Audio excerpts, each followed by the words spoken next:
Dewan Undangan Negeri Dun Kapayan bakal menyaksikan pertandingan 13 penjuru manakala Moyok pula 12 penjuru dalam pilihan raya negeri ke-17 PRN 17 Sabah 29 November ini.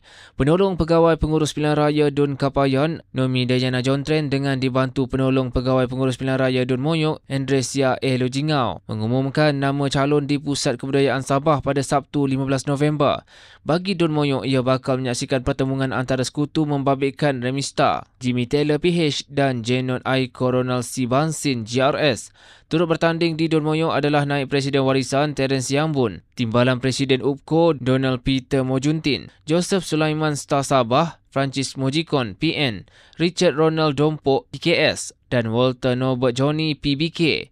Baki 4 lagi calon yang bertanding adalah Lester Stephen Spine PIS, Mekri Victor Ninin KDM, Peter Morris Lidadun dan Ricky Richard masing-masing adalah bebas.